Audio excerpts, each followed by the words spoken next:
just keep doing what you like, right? Just keep doing what you love, right? Just keep executing. Don't think about the resource. Don't think about the money, right? Because if you're actually building something good that provides value and something that you love, everything will just go to. Welcome to Hustleshare, the podcast that features the daily grinds of unique hustlers around the world to show not our differences, but that our hustles are very much alike. Now here's your host, Ronster Bae-Pyong. Welcome to episode 31 of the Hustleshare podcast. My name is Ronster, and I'm your host. And this episode is brought to you by Payroll Hero, a time, attendance, scheduling, HR, and payroll solution for Philippine companies. If you're new to the show, we're glad to have you here. We're about to wrap up season 1, and we're about to end the season with a bang. But before we get this rolling, let me remind you that there's a lot of profanity in this episode, so please make sure that there's no kids around. So today we're going to be talking about money and how you can wire money for free through the story of this founder who's an OFW in the United Arab Emirates, and his name is Jon Santillan, the founder of Denari Cash. And today he's going to be sharing with us the hustle of an OFW startup founder. And as the title says, he's going to be sharing how difficult it is, or what are the challenges for a Filipino to put up his own tech startup in a different country. But before that, he's going to be sharing his story of how he became a second-generation migrant and the type of jobs and failed businesses he had to launch to be able to launch his startup now. Also, Jon's going to be talking about how he was able to build a multinational team and how he built his network while working in the UAE and the learnings and challenges he had to overcome just to put Denari Cash to where it is now. So if you're ready to learn about the hustle of an OFW startup founder, let's begin this episode right now. Welcome to the latest episode of the Hustleshare podcast, and we're going international in this one again. Somewhere in a region we've never been to, and I don't think I'll ever be anytime soon, but I'm very interested to have this hustler because he's been on a roll lately, and he's none other than Jon Santillan of Denari Cash. Jon, welcome to the show. Thank you so much, Ron. Congratulations from taking this initiative. Thank you. So again, Jon, bro, to be honest, for those listeners who are tuned in right now, I don't know this guy. I've been friends with him on Facebook for a while now, like a year or two or whatnot. But I've seen his hustle and whatnot, but I want to do a deep dive because he's very interesting, especially that his hustle involves overseas work and whatnot. And I want to see the hustle of how an overseas Filipino grinds it out. But before we get started with that, Jon, can you just paint us a picture? What's your hustle? Yeah, so basically I'm a founder of a company called Denarii Cash. Okay. So what we do is we enabled money transfer using mobile wallet in the Middle East to basically help overseas workers to send money home with zero fees. Zero fees? That's right. Holy shit. I'm blown out. Let me just fix my jaw because it's on the floor. But how are you even able to do that, to do zero fees? Just out of from a generic point of view. Sure. So the way it works is basically it's a from the business model perspective it's a premium model where we have a threshold for whenever someone sends money from UAE, for example, or from Dubai to the Philippines, right? Got it. So the threshold is $300. So less than or from 300 below, it's actually you don't need to pay any transaction fee. No way! Wow, that's 300. That's a significant amount for people that send money here. Right? Definitely, especially from Saudi Arabia and United Arab Emirates, where we have a lot of fellow Filipinos that are under unskilled workers, right? So for them, this is a really a benefit and value that we're providing to overseas Filipino workers. Absolutely, because this is again what fuels the Philippine economy. There's BPO and there's the overseas economy that sends money home. Right. Now, for you, Jon, I know I've seen you overseas and whatnot. How did your hustle? How did you end up in the UAE? Good question. So basically, I'm a second generation migrant workers here, right? So my parents back in the 80s and 90s, they were in Dubai or in part of the UAE, right? Got They've it. been already working and kind of supporting us in the Philippines. Okay. So 14 years ago, I came here in Dubai, Okay. right? And my journey as an OFW, right? Got it. So typical OFW, right? So look for a job, look for an opportunity, Okay. right? And then work on the corporate ladder, right? Okay. So my first couple of years in Dubai, I used to work as a consultant in a small agency, right, Okay. called Strategy Marketing. And then while I'm actually doing that, I'm already hustling here, right? So Okay. working full time and also working on a sideline, which is doing a freelancing or digital freelancing in Dubai. And then after that, I work in Abu Dhabi Media Company, which is a media company part of Abu Dhabi government, right? Okay. Which is the city of UAE. Right. And it's really interesting how I actually came to that position, right? So before even that, there's one when Twitter actually came into the UAE, Mhm. all of those Twitter users, if you like, actually start putting this event, and we start talking about, hey, what are you doing from the tech side, and so on and so forth. Okay. And one of the journalists from the national newspaper, or what's the media newspaper in the UAE, kind of collaborate with me and start working on the SEO side. So what we did is, we review one of the government website, which is it's Dubai Metro, if I remember. Okay. And then the next day after he published, I got a call from the national newspaper, or from the government, say, hey, John, we saw your article from the newspaper. We'd like you to join our team and help us to promote our product online. And that's kind of where my break starts. That's crazy.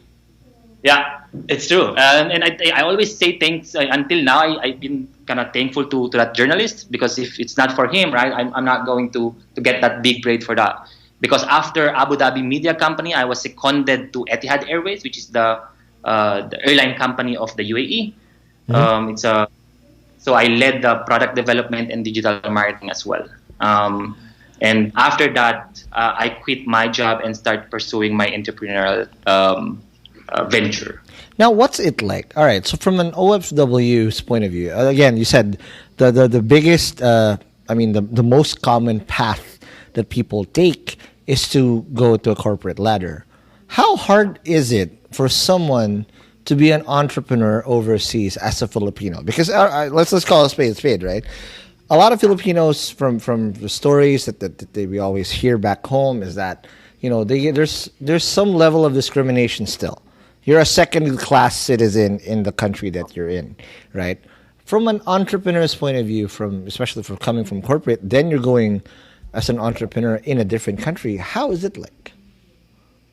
It's effing. I mean, if I can swear, right? So if that's okay. I mean, it's so fucking difficult, right? It's not really easy, especially in the region or in the Middle East, right? Because the structure of the law here is totally different from where actually compared to the Philippines or Singapore or other countries, right? Where even if you are working for someone else, you are allowed to do a hustle side, right? Mm-hmm. But in the country like UAE back in the days, you're not allowed to do that, right? So if you're already taking a risk to do a freelancing job, and you're putting yourself out there, and kind of hopefully someone actually from the government won't pick you up somewhere and then put you in jail, right? Mm-hmm. And the funny part basically is my first few freelancings are actually the government itself.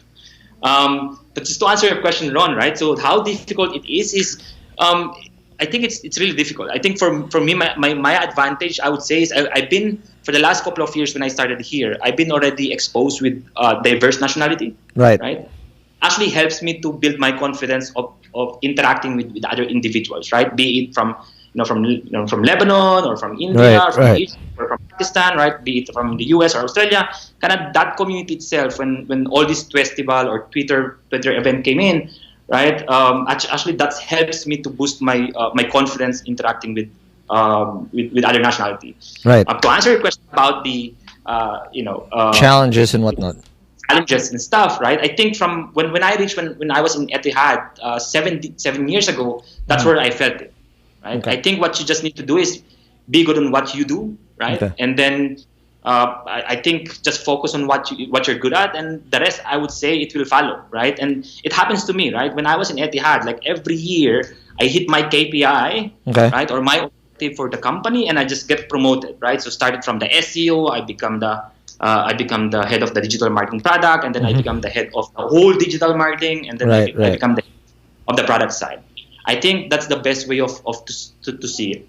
But what are those challenges specifically that you need to overcome? So, all right. So you said corporate ladder, but everybody, it's okay when you're at this. There's a corporate path because there's something that you need to climb. When you jump ship as an entrepreneur, what were your first struggles to get on board? So, okay, good that you have a network. Is it easier to incorporate overseas, even if you're a foreigner? Or what are those regulations like? Well, yeah, okay. I think it's okay. I think it's different side, right? So yes, one is the regulatory side, the licensing part. In this country, actually, it's much more expensive to set up a company compared to the Philippines, for example. Here, it's about $500,000 pesos to set up one company, right? Wow. So for you, it's like to make sure that you're going to pursue what you really want to do from the entrepreneurial perspective, right? Because it's no joke, right? So you need to put your own money and then dedication and passion, because at the end of the day, it's already $500,000. Yeah. And then I would, the second challenge I would say the resource, right? In a country like UAE, it's a difficult to attract talent because everyone came to the country to get, they're not here to just for the passion, right? They would like, they come here in the UAE to make money, so they can send money home, right? And then provide a better life for their family. So it's just so difficult to sell, hey, I have this good vision in the future that we can be at the next unicorn of the UAE, but I'll give you an X about salary, right? I was like, I'm not sure about that, John, right? So that's one of the challenges in the from the resource side, and from the investment, right? It's always, I don't think it's only in the UAE. I saw that in the Philippines 2 years ago when I was there, right? Especially from an Asian guy, right? Knocking door to every single VC, and I said, hey, I have this product, it's growing 20% month over month, and I have this singing and dancing application, and I need your money so I can scale, right? And then it's like, I'm not sure about that. Maybe it's too early, but sometimes you felt, you start feeling like, is it only that product, right? Is it maybe me, right? So I think also access to the capital is also a challenge. But the good thing is there is still some sector, some segment in the UAE, right? Because UAE is a diverse country. There's still some sector that are willing to help in there, right? They would like to, even for a moral support or someone that could listen on your story. I mean, we still have those segments, but the challenges is real, right? And it's no joke. So I always said, like, if you really want to do startup, make sure you think not only twice, like 3 times, 4 times, 5 times, because it's effing difficult. Amen. It's more than difficult, especially now if it's overseas. For you though, so okay, you're now an entrepreneur. Was it Denarii Cash right away, or were you doing? You mentioned you had other apps and whatnot. What were your first ventures to get that, and was it successful, or were there failures along the way first? Yeah, so it's actually I have a very good entrepreneurial story, right? So my first one is always digital marketing. So even back in the days is, my bread and butter when I came here in the UAE was, helping websites to promote their websites online. And then while I'm actually doing the corporate side, I'm also doing it in the sideline. So that's where I start building a company. But I think around 2009, I start thinking, this digital marketing activities is not sustainable, right? Because it's kind of more seasonal, if you like. So sometimes we have, a high peak of profit or revenue, right? And then after 3 months, it dies down because there's no client. And the sales cycle is much more difficult. That's where we start focusing on the product development. So our first product venture is basically after school. So I co-founded after school with my wife, right, Joanna. Yeah. So basically, what we do is it's a marketplace for both parents and activity providers. So if you are parents, for example, right, living in the UAE, and you have a family and looking for a swimming class or a karate or for your kids, you go to this website, right? Look for activities that's right for your kid, and then you book it, right? And you receive a ticket, and you go to that activity provider. Got it. So we bootstrap it, right? It's still there until now. It pays the bills, right? But the thing is, like, we cannot scale it because the market that we do have in the UAE is very small, right? The population of the itself, it's about 10 million.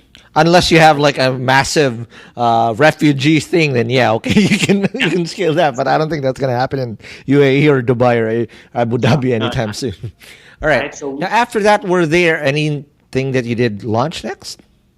yeah, so the next one, so that venture actually still running. The second one was Get Laundry, right? So this is like an Uber for laundry. Ah, wow. So my experience on this one, Ron, is more on my first experience in venture capital money. Ah. I've learned a lot from this venture as well. Okay, And, so what's Get Loan? Is it straightforward? That's what you said. Basically, it's a Get Loan. What was the tenet for it? Is it for people that really need a loan, or was it targeted to a specific demographic or a certain class? yeah, so basically it's Get Laundry, right? So it's like washing your clothes, right? So it's basically specific for the bachelors like living in the UAE. So Yeah.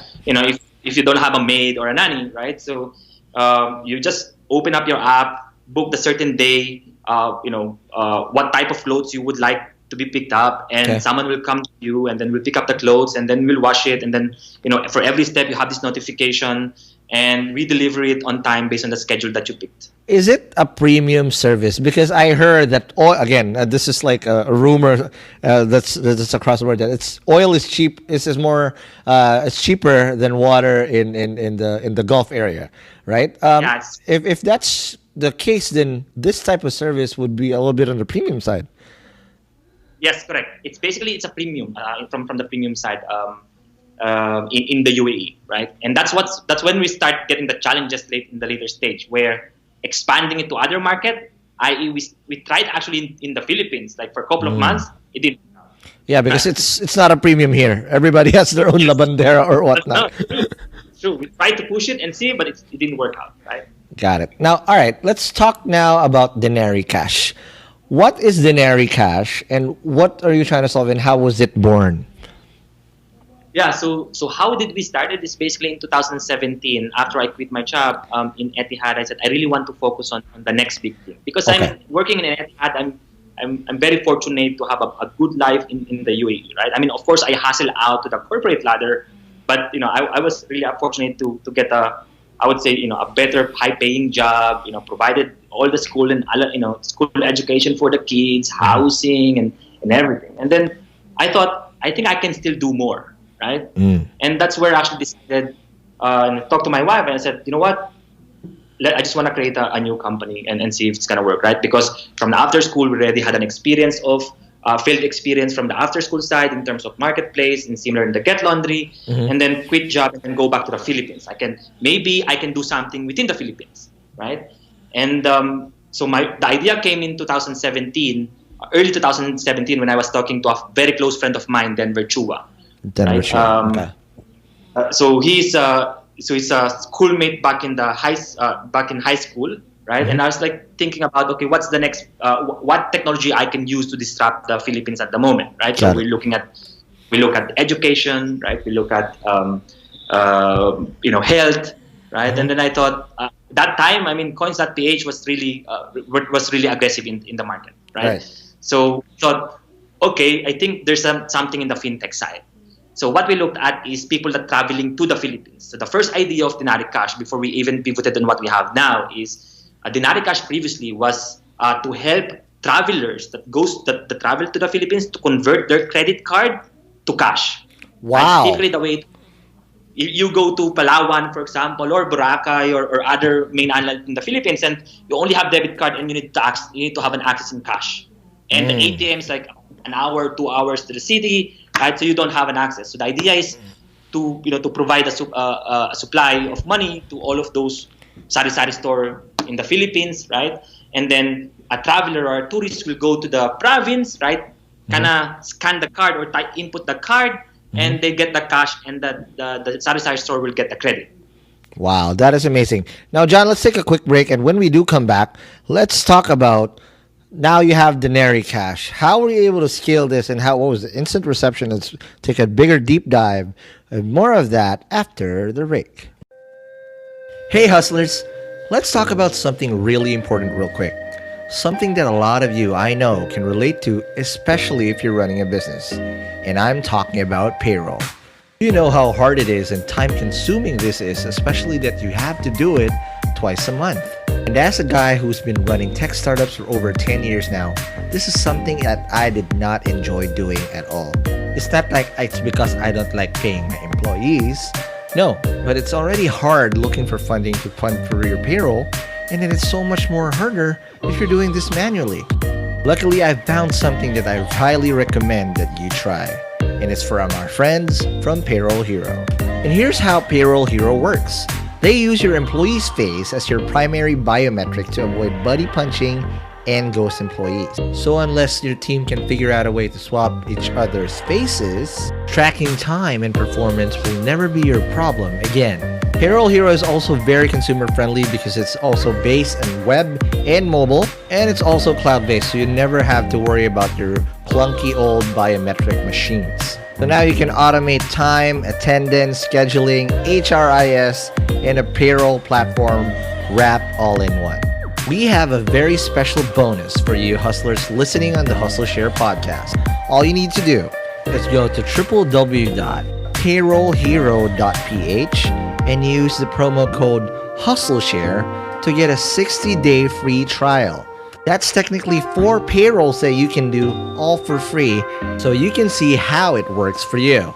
And the beauty about it is there's no upfront payment needed to do this. So never worry about payroll again.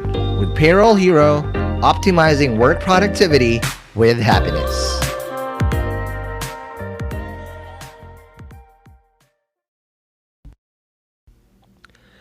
And we're back from the break, and we're still with Jon Santillan of Denari Cash. So, John, prior to the break, you told us about what Denari Cash was trying to solve, and now that everything's in and whatnot, and you have set up. What was your MVP when you created this? Because you wanted to convert credit card stuff into cash. How did that even have? Did you have access to the banks and whatnot? How did you convert that?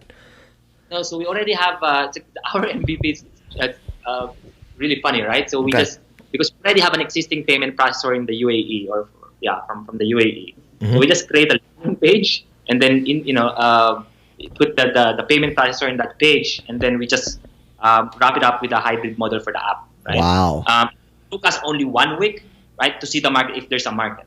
Got it. And how was the initial reception of that one? Because 1 week, all right, we have a product. How did you get this out, and who were the early adapters that used the product for you?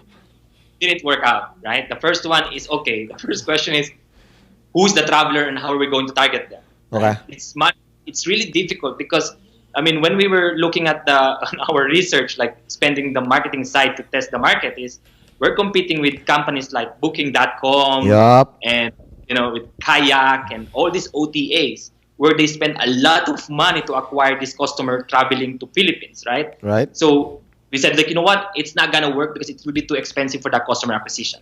Got it. Right, and that itself already it's a failed business model, right? So how did you pivot? Was there any next step, or what was the next for you guys? Yeah, so what we did is actually we pivoted. It's like, okay, so we cannot roll it out here. We cannot roll it out here. So let's just see how it's gonna work. So while we're building that, I received a consultancy project in the UAE. So I went back to the UAE, right? But we're still working on the Denarii Cash. And then I thought, you know what? Why don't we just use Denarii Cash as a mobile wallet for the region, right? For the GCC region, because at the moment, if you go to Southeast Asia, there's a Gojek, there's a Abra in Singapore, there's Coins.ph in the Philippines. But if you go in Europe, you have this TransferWise and Revolut. Right. If you go to the US, you have this Venmo. But in the UAE, in the GCC, you don't have a product like that. Really? So wow. Okay. All right. Let's make Denarii Cash as a mobile wallet for the region. So I start talking to investors and friends, right? So pitch the idea before even continuing the product. And it's like, what do you think about it? Right? And then they said, John, you just quit your job 2 years ago, right? And you just burn some cash when you move back to the Philippines, right? And your vision is too big, right? Wow. Do you still have capital to run it? And I was like, that's really interesting. Then one of my close friends from the VC side told me, why don't you just focus on something that you're good at, right? Something that you've been doing it and that you have done before, right? And maybe there's something in there. And then he said, okay, so you're a Filipino? He asked me, right? Oh, he told me that you're a Filipino. You've been here for how long? And I said, like, about 14 years now.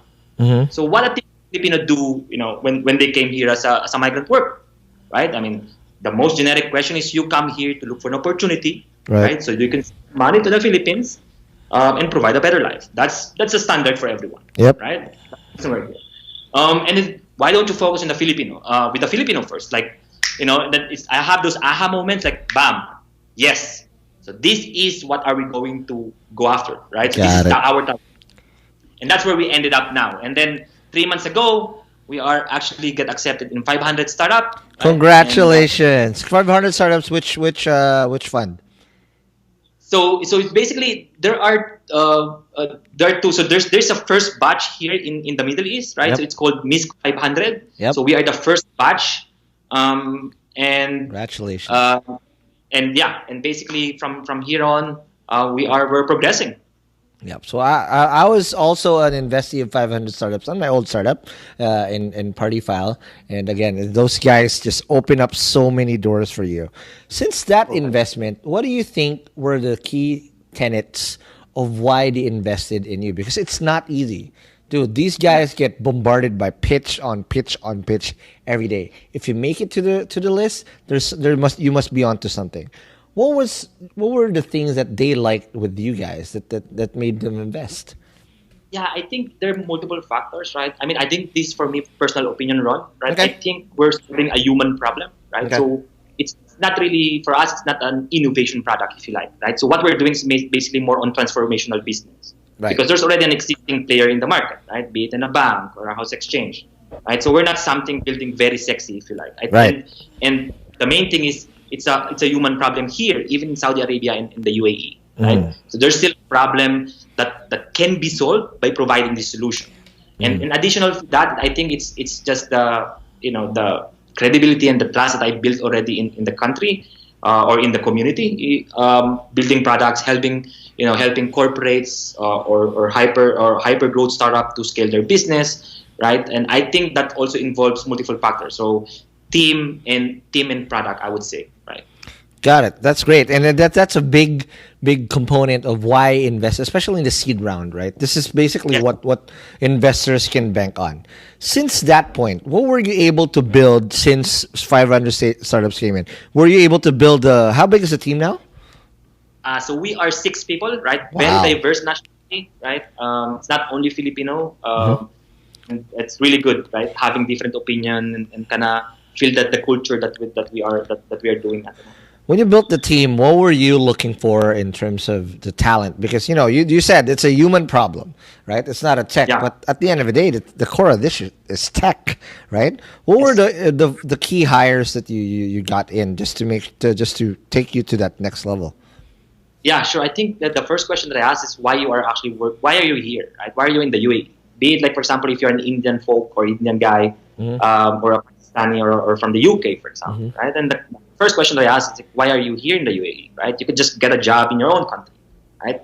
And everyone is the same, right? They ask like, I would like to provide a better life. And then I guess that's the component that I'm actually looking at for a person. Did you ever encounter a guy that was looking for a lamp that has a genie on it?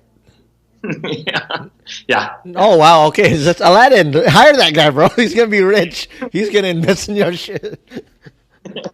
No, but kidding aside, from that point on, you asked that. Who did you get among these things? You said have 6, but there must be something in those 6 that you like to build. And what were those positions that they filled? Yeah. So from the lead developer, right? So I have my developers are coming from Cuba. Cubans in UAE? Yeah. There's Cubans in UAE? Right. That's right. Wow. I did not know this. Wow.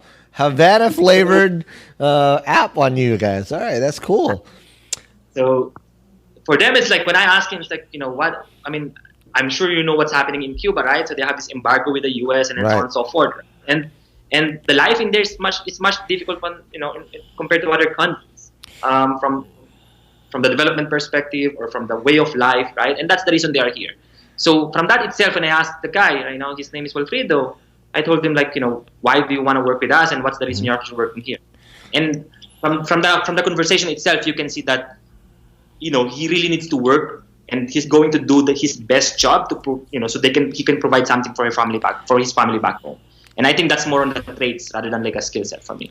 Absolutely. Now, here we are, and I've seen something really exciting recently on your post.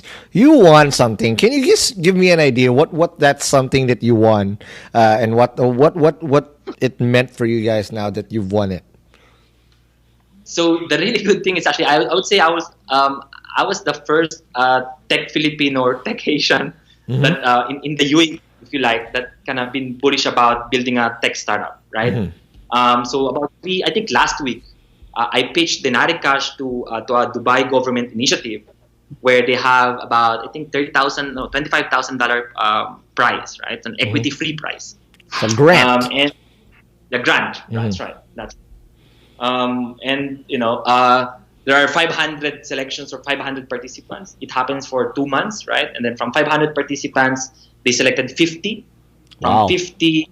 We get down to 10, and then from 10, pitching it, and then luckily we won. I guess we really work hard, and last week we just won the Dubai Smartpreneur. So the idea is, getting not only from the money perspective, of course, or from the prize, it's kind of helping the company to get networks within the country.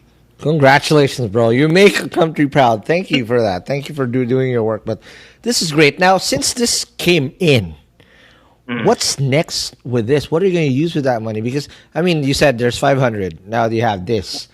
Yes. But the journey is still going to be pretty far. And Denari Cash is literally just on the cusp of blowing it away. What are you going to do next? And what type of support are you going to need from both the companies, I mean, from the users, and then the other side of the spectrum, meaning, the institutions that will help you allow this? Yeah. So I guess the next thing, I mean, like you mentioned before, Ron, right? I mean, 500 startups opens doors for you, right? Either for VC or for the investing side or for the relationship building, right? Since we participated in 500 startup, like there are loads of angel investors that used to actually to say no back in the days to some of my projects, kind of reach out to me personally, and they said, hey, I would like to invest in your company, and I would like to invest in your company. And I haven't mentioned to anyone yet because the 500 startup demo day, I'm sure like they have this demo day after the program. Yep. It's gonna happen this coming Monday. But for us, we've already closed our round, right? So we have already closed $2 million. Holy shit! $2 million USD? Yes. Oh right, so this is God. the first thing that I'm going to announce it, but I think by the time that you will launch this, hopefully, it's already be done. So it's safe. Don't worry.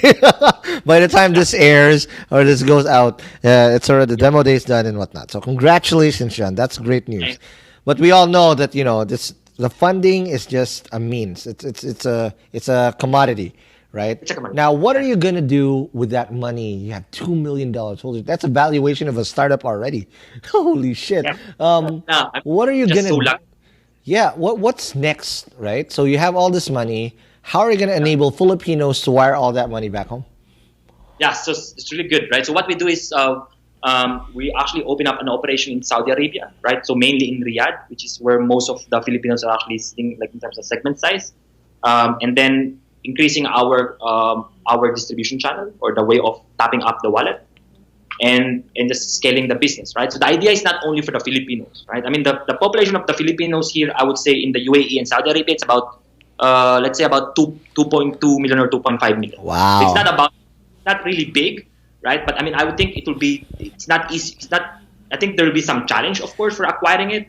But it would be much more easier because, Consulate of Riyadh is helping us to promote a product, right? Embassy in Riyadh also helping us to promote a product. So for us, probably the way we see it is the customer acquisition will be much more cheaper rather than like taking them online.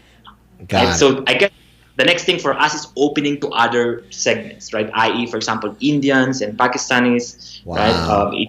Egyptians, right? So the idea is if you start talking about overseas wallet, you'll be thinking about, I need to download Denari Cash. So I think that's the main vision of a company. Got it. All right. Now let's take a quick break again, Jon, and then when we come back, let's talk about tips. Okay, so you've raised this money. Let's pay it forward to those people or any OFW. That you don't actually have to be in the Philippines. You can be anywhere you want and whatnot, but you have to make some moves that's gonna make you stand out of the crowd and make your shit done. Okay, and let's do that more after the break. Effective automation is the best way for businesses to stay competitive. And having a chatbot for your business lets you easily automate and optimize sales, marketing, and customer service in the digital age. Chatbot PH will build, train, maintain, and market your chatbot across all messaging platforms. Our team uses the latest AI technologies to enable you to better serve customers 24/7, 365. Set a meeting with us today. Message us now at m.me/chatbotph.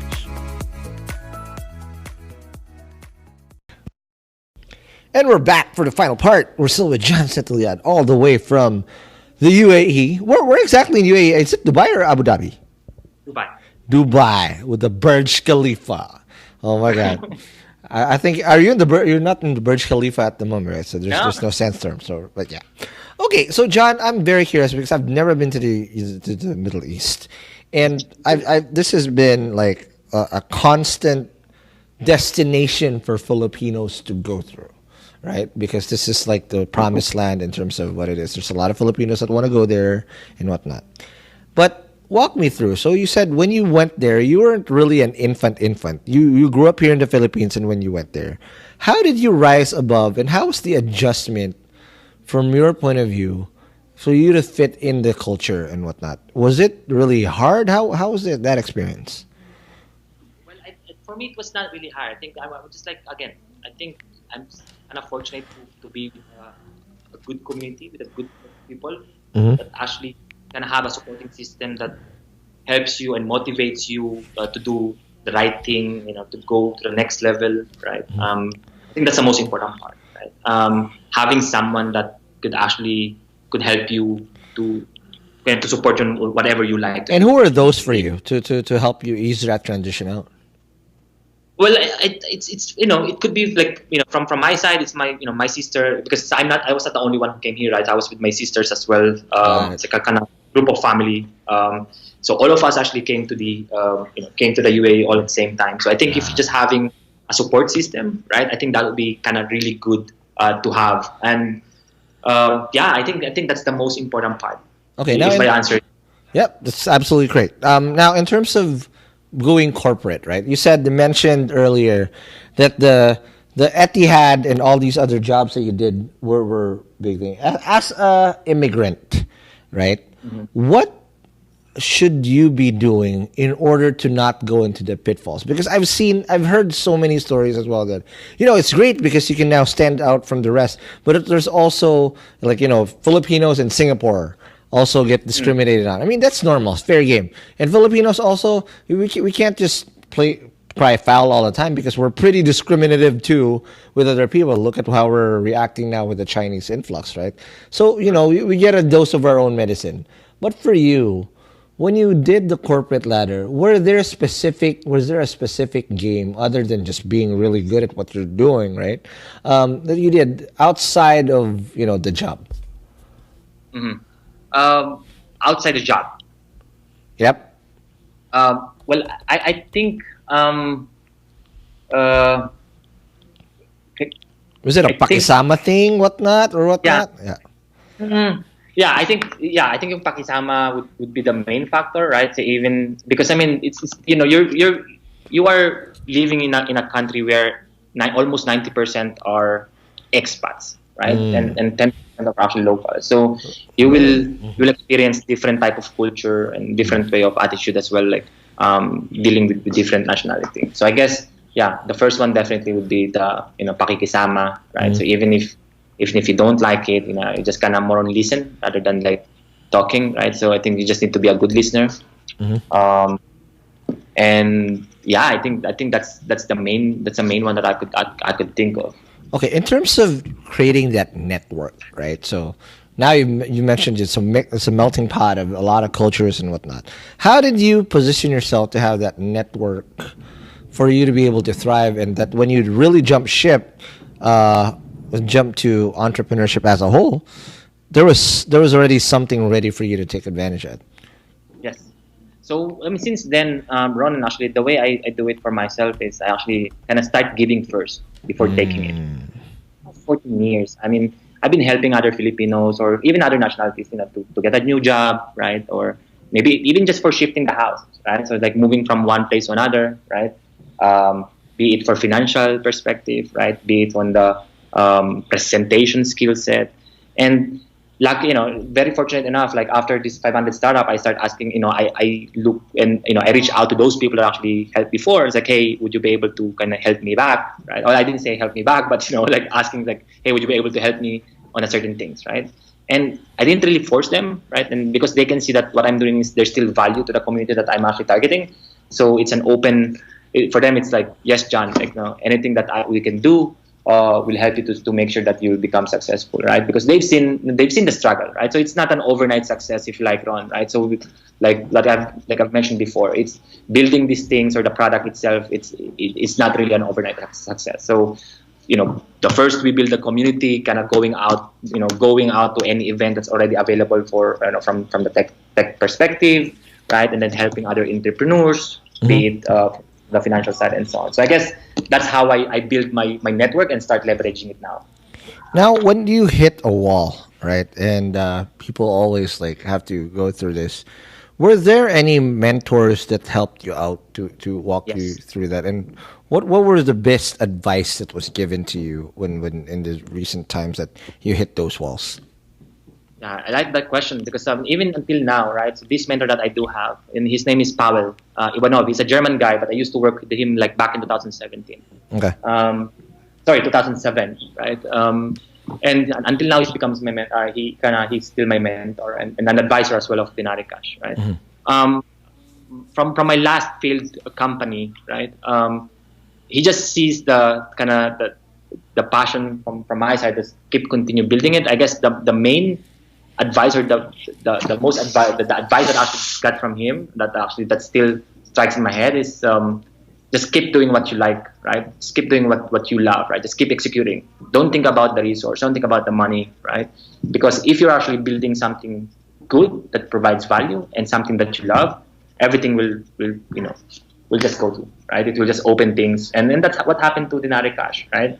We were not looking for money, we just want to see if there's a value, right? And I guess until now, I think that's basically what motivates me. Just keep executing, John, right? Just if you like what you're doing and there's a value, just keep doing it. That is amazing. So, all right, now in terms of what's next, this is obviously one of the biggest things that I asked my guests on the show. But for you, John, what do you think was your biggest fuck up in Denari Cash? Because it's not all fun and games when we do this, right? But you said you've had failures already and you wear it on your sleeve, and that's good. But for you, what was your biggest fuck up, and what did you learn from that mistake? I think I would not say in Denari Cash because we are still in the early stage, and I hope I won't get that in the coming months or years. I think so. What my biggest fuck up is actually all my previous startups, right? Because I learned from that, right? So my first attempt in the venture capital, my biggest fucked up on that one is raising a small a small value, right, or a small round with a higher equity, higher diluted equity, right? So my first investment, my first investor took almost half of the company, right? So that's the biggest factor, right? And then I cannot open up for the next round, right? That's the one, right? I think, putting an assumption of we think, it's gonna work because we like the product, right? So I guess for the Denari Cash perspective, our first attempt was let's just build it. It's gonna work, right? Without doing R&D, right? Without thinking about is there really a segment for this one? I think that's a biggest factor. But again, those factors actually helps where we at now.